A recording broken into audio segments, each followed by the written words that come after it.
So once you are on Google, you type SEVIS fee. It's going to take you here, and then you click on the very first option. It's going to take you to this site.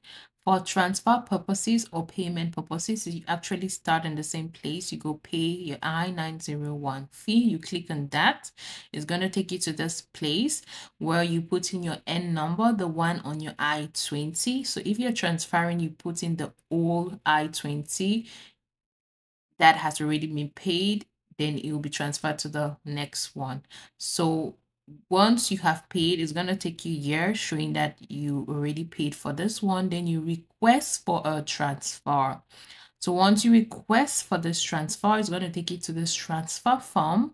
You put in all the important information, your email address, your street address, where you previously living, and also the N number. So put in the address that you filled in when filling the old I-20, not the new one you're transferring to. And then it's gonna, once you submit it, say your transfer has been submitted, and that is really it. You wait for 24 to 48 hours business days, and then you get an email with a link with your new service fee document.